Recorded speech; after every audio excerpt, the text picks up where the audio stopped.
Welcome back to my channel.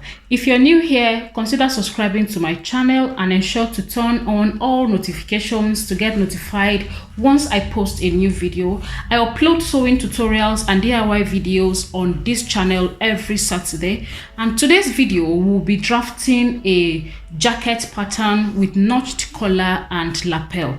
This is something you would really love to see. Please ensure to check out my other videos and don't forget to give this video a thumbs up because I know you would enjoy it. Let's jump straight into today's video.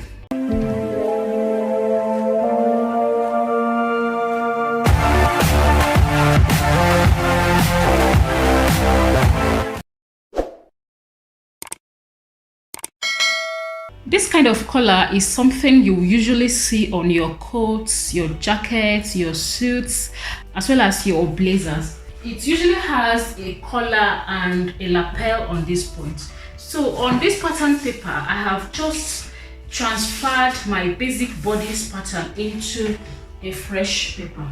The link to the basic bodice pattern video will be on description. So now we're going to be doing few alterations on this pattern to create our lapel as well as our notched collar. So for this pattern, you can decide to use a princess dart, that's the armhole dart, or use a shoulder dart. It depends on you. They all come out beautiful. Depends on what works out for you. So straight to the point, this is my waistline, this is my hip line, bust line, on upper chest, my shoulder slope and neckline. Okay, and that's my center front. Okay, so this is the line for my darts. Now to draft this pattern, I'll just extend the center front by 1 inch. This will serve as my button allowance or button extension. Okay, so that's where the button usually overlaps. So I'm measuring 1 inch on that point.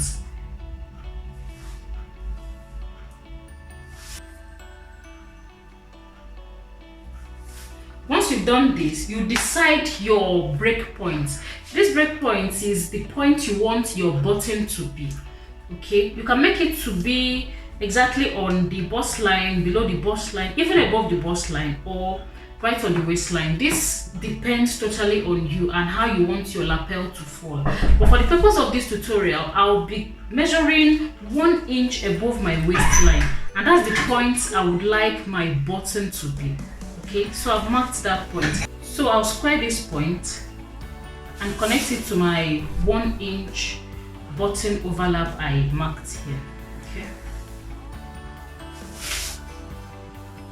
and square it up on the hip line. Now once this is done, I'll now create my lapel, and to create the lapel I need to extend my neckline. Now I'll extend this neckline by 3 inches. Mind you, it's not constant, okay? So it depends on how wide, like I said, you want your lapel to be. You can make your lapel to fall even wider than 3 inches or less than that. So this totally depends on you. Extend this point. Then we'll connect that to the 1 inch we marked for our button overlap.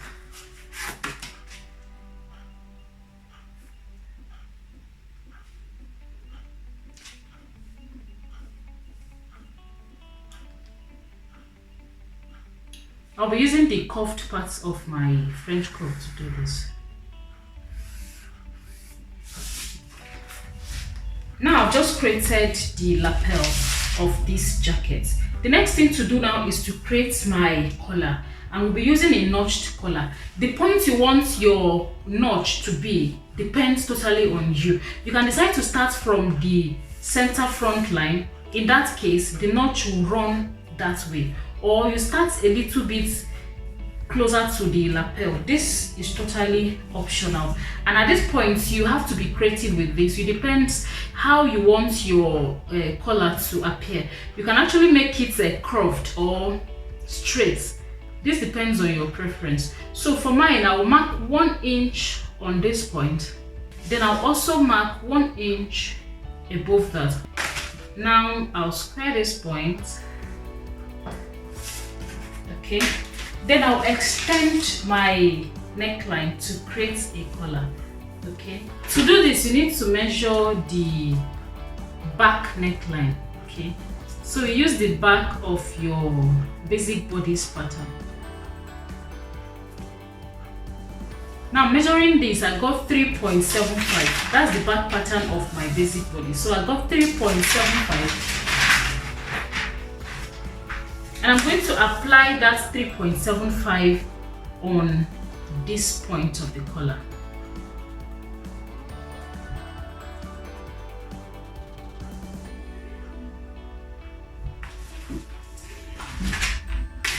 And extend the neckline. Okay.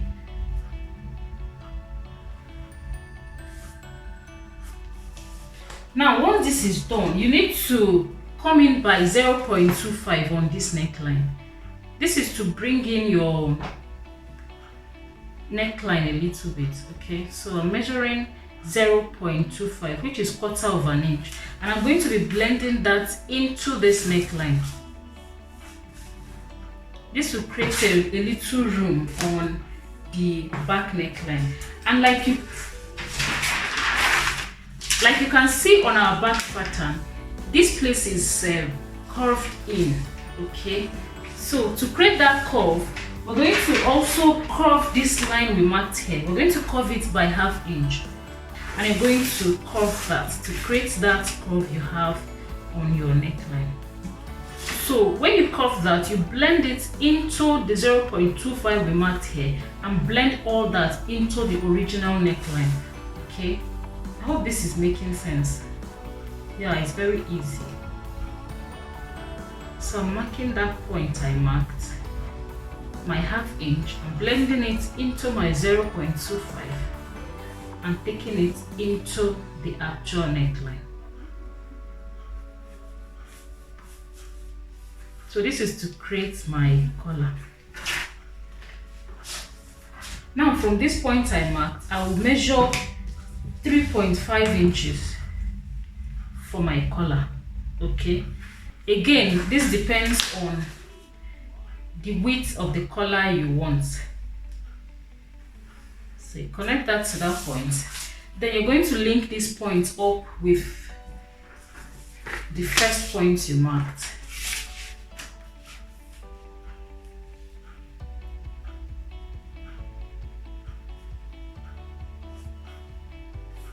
I'm still linking this point with a curve.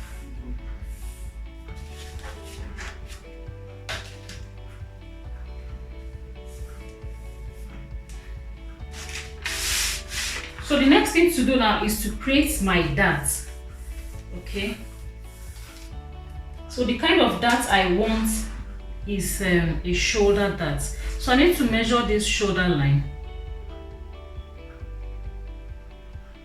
I got 4.75, so we're going to derive the midpoint of 4.75. So we're going to apply that here. So now I've derived my midpoint. Then from this midpoint here, you're going to link to the bust point.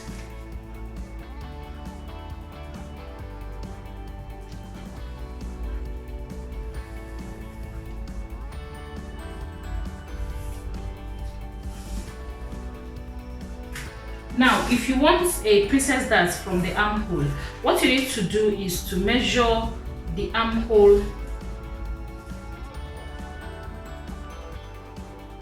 and I got 9.5. So if you divide 9.5 by 2, you will get 4.75. So you apply 4.75 on this point. Then from this point, you're going to connect it to the bust line. That's if you're making the armhole dart. But since we're making a shoulder dart, we're going to leave it like this. Now we're going to measure 1 inch from this bust span that we marked. Okay, so we're going to measure 1/2 inch to the left and 1/2 inch to the right. Okay, just to create our dart.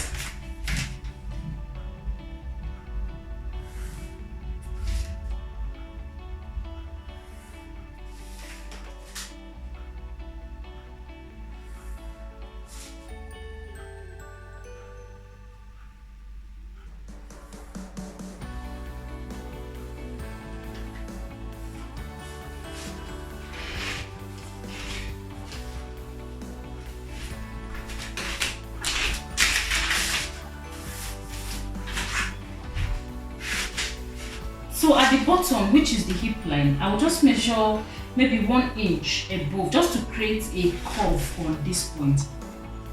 This is optional, it depends on how you want the down part to come out. Okay, if you want it to have a curve, this is what you need to do. Next, we're going to also curve this point from the button extension. If you like, you can leave it like this. Depends on how many buttons you want to put. You can just insert like 2 buttons or even 1. So if you would like it to be curved, it's up to you. So for mine, I would like to curve it into the hip line, okay? And I'll be using this to create that effect.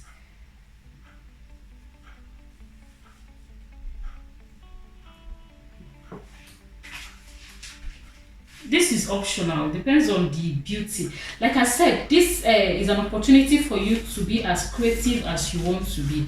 Okay, even for the collar, you can make it curved. You can create a beautiful curve on this point to make a curved collar. This depends on what you want. Just play with it to bring out the beauty you want in your jacket.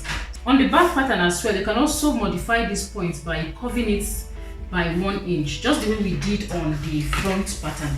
Then at the back, we're going to do something here. On the waistline, we have to measure 1/2 inch from the waistline, okay? Measure 1/2 inch inwards. Then we're going to cut it, connect it straight into the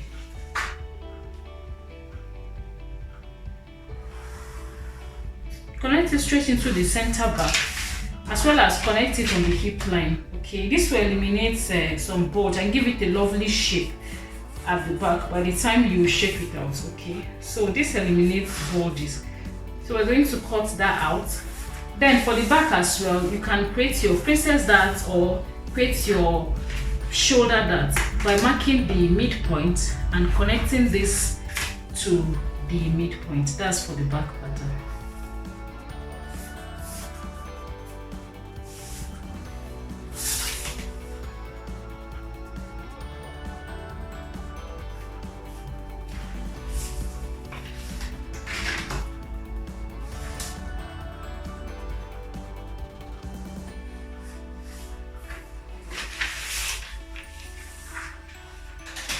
So far, these are the modifications you need to do. So now let's cut our front pattern.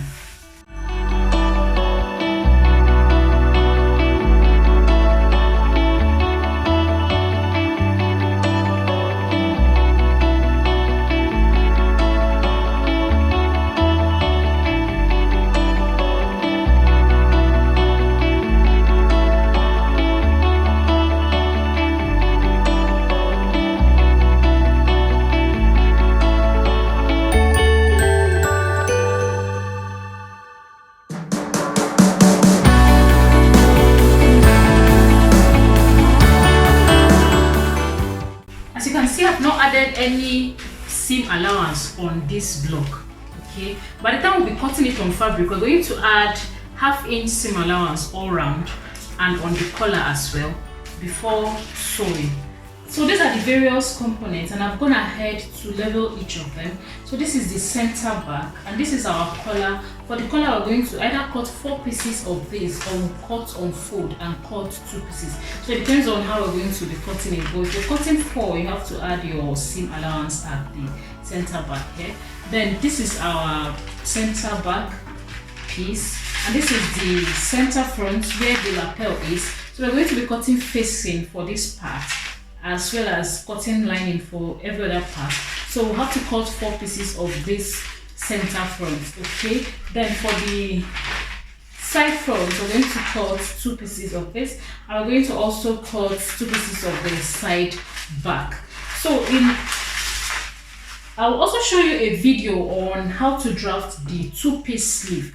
Those kind of sleeve you usually see on your coats or suits or blazers. Okay, it's not the regular basic sleeve that we use for this kind of jacket. So I'm going to be showing you as well how to draft that 2-piece sleeve, as well as showing you a video of how to sew this jacket. I know you won't want to miss any of those videos. Please join me in those videos. I'll see you in my next video. Please ensure to subscribe to this channel and Turn on all notifications to get notified once a new video pops up on this channel, and don't forget to check out my other videos. Hope to see you again. Bye.